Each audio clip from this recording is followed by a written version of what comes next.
All right, welcome to the Foss Files. I'm here with Corbin Perseghetti. I'm James Foss, and today we're just going to kind of like talk a little bit about homelessness. You know, we live on the West Coast where homelessness is very prevalent, and we're just going to kind of like share about what we think about it, what we know about it. We're not going very undata driven on this one. We're just going to kind of talk about what we think and feel, and what we've noticed, Right. and maybe even ideas.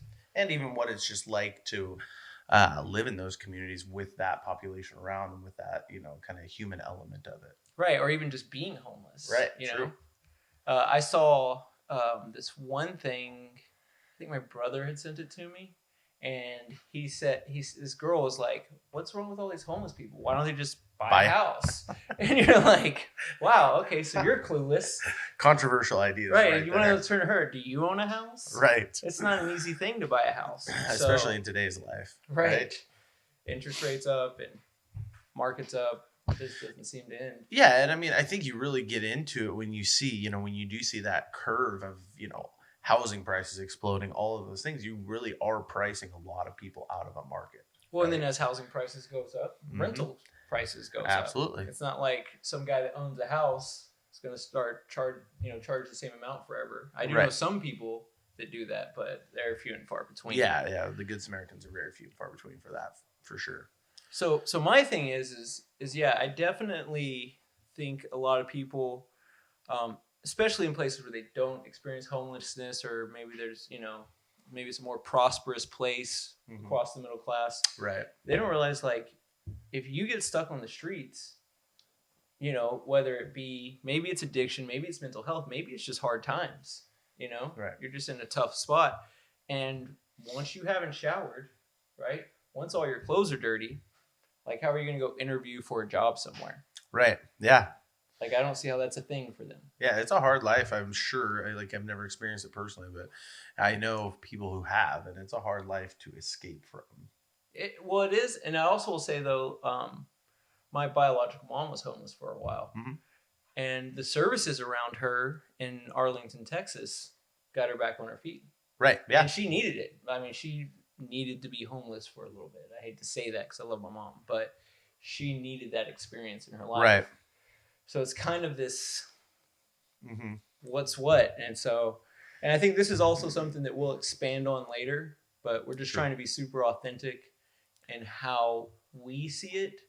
And then we'll have later episodes where we actually bring in a lot more data, and a lot more insight and a lot less emotion. Right, true. I think for me, the big paradigm shift has been in the last, at least couple years, you've started noticing, the vast growth of like that tent city, that urban, or that, that not urban sprawl, but that sprawl to the main streets and all of that of these tenting communities. Now, I'm not an expert, so I don't know if these communities existed, as long back as, the 50s, 60s, 70s, 80s. I don't know. They very well could have been. But to my knowledge, they weren't quite as prevalent in, everyday eye, let's say, right? You didn't walk downtown 15 years ago in Main Street, Portland, and have to navigate through a whole bunch of tents. And now, to a large degree, even here in a rather rural community, we see similar, not nearly to the extent, but we do see similar. I know we're going through, I think this last weekend and the weekend before, where they were pulling out all the abandoned trailers and all that RVs, kind of stuff off the sides of the roads that people are living in and things like that. So it's beginning to be I think for years it's just been this kind of like massive city problem, right? But now it seems to be expanding past those borders. Right, just other populated areas. Right. Well, if you have too many homeless in one place where they can't, whether you're on the very anti-homeless person or not anti-homeless, but you have a negative, anyone that's pro-homeless? Right. I don't have know a that very there's negative perception of the people that are on the streets, and you just think, oh, well, they got to expand to more places to steal. But it could also be they have to get other places so they have better opportunities, more safety even. Right. Because I would imagine in our community, it's a lot safer to be homeless here than it is in downtown Portland. I'm sure that you would imagine. I would think that would be true. Right. I don't know, but I would think. I know that a couple of the things too that you've seen, just from personal experience, so like our local shelters and stuff like that, they do have very stringent rules, right? And because they deal with the homeless people all day, every day, right? They have to have hard and fast rules. And they have been running into the fact that people no longer are willing to live under those rules for a place to stay. Right. Or 10, 20 years ago, they would, okay, whatever rule you want to put on as far as, curfews and lights out and those kind of, basic rules of running a house, they were all signed up for. But now they're seeing a lot of pushback as far as like, well, we don't want to be out till whenever, all those kind of things. So I do think there has been some sort of a change in that community.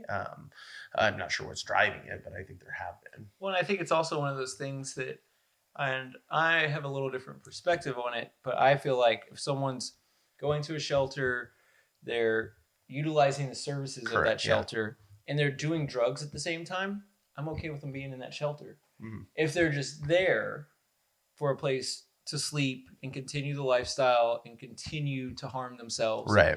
That's a different story. Where I think a lot of other people I know, that they're like, no, they should be sober and everything else, and it's like, well, so they get sober on the streets first, right? You know, yeah. So what, they run out of money and starve for a while for food and drugs, and then now they're allowed in? Like, that doesn't make any sense. Yeah, that's asking them to commit suicide or something. Yeah. You're not putting them in a safe space for recovery. Right. No, that's a good point. Yeah. But I definitely think also is the element of mental health. Oh, correct. Right? Yeah. Because we live in a region where there's not services for people that are mentally ill. They're kind of few and far between, right? We live in Washington State where, there is free healthcare, and it's pretty good healthcare. It really is. Apple Care is a pretty decent program. I know they've been on it. It's been a very good program. Yeah, they have definitely taken the Obama era for sure of subsidizing healthcare and done a great job with it. Other states haven't, and other states don't. In Texas, it's a rebate place. Right? Oh, really? Oh, okay. Yeah.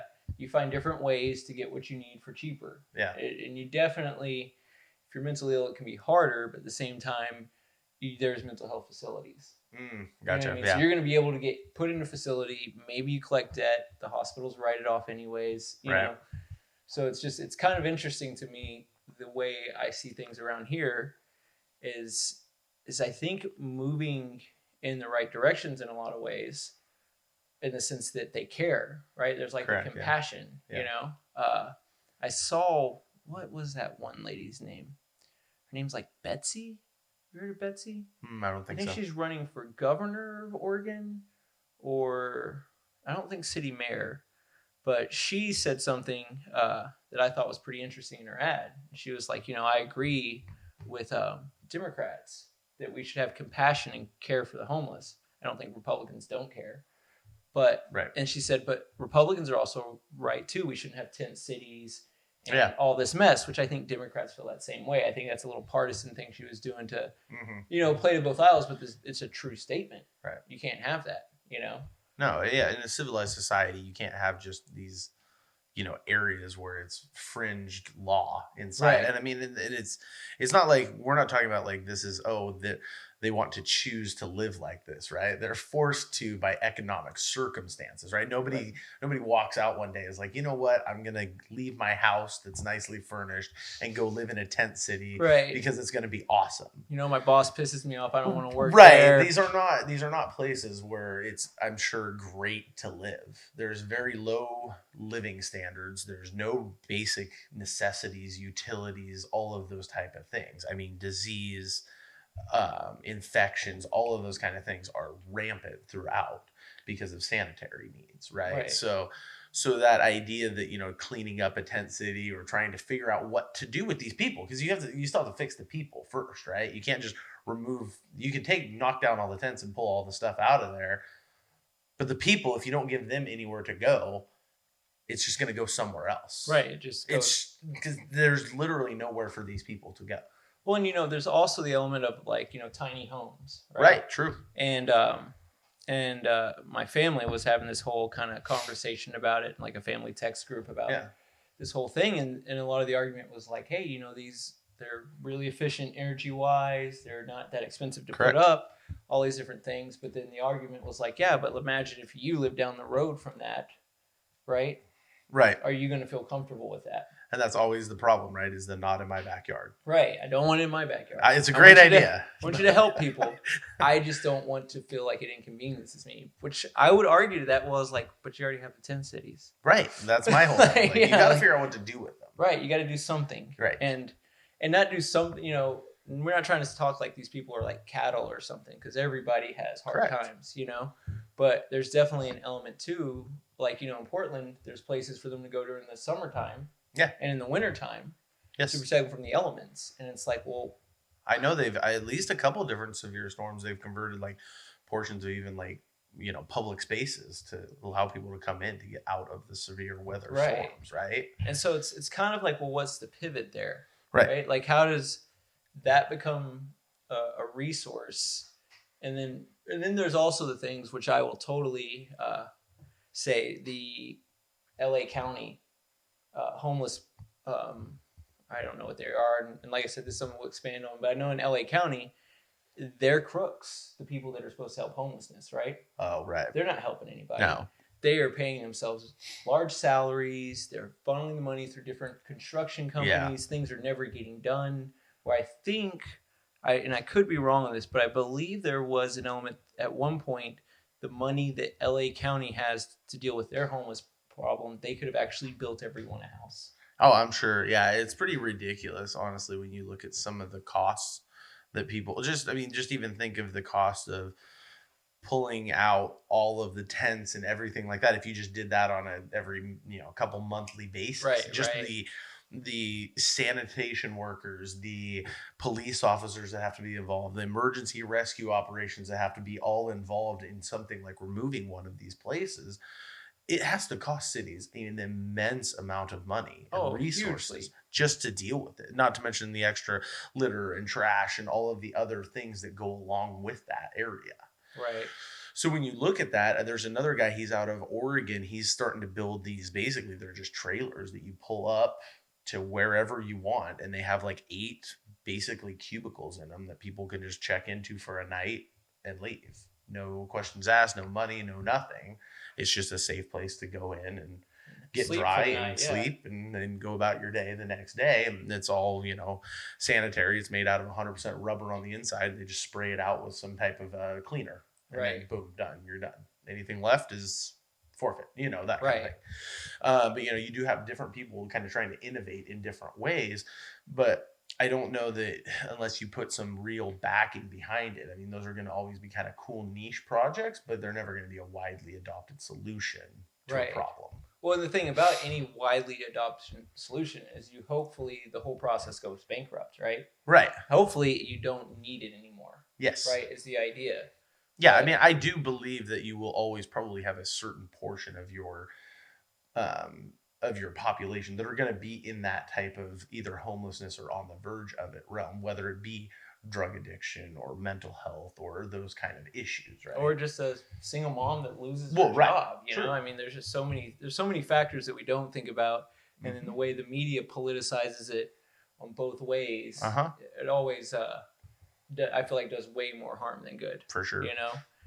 And so this is just kind of a dialogue that we're starting. We're going to build on this. We're definitely going to be, because this is our first aired episode. Yes. We failed a lot at this so far, but we're gonna build on this topic as we will others, and then maybe even have some guests on at times to kind of give us some more information. But I would love to hear your ideas and comments down there of anything that you think is an important part of it, or something that needs to be looked at, or something that you really hate about it or you love about it. Just try and be nice if you can. Absolutely. But yeah, I think we've kind of started this dialogue. At least started a conversation, right? It's a big issue for sure. And so, in case, like and subscribe. As always, click the follow button. Yeah, and we will come back to you with other stuff. Some of it will be more fun.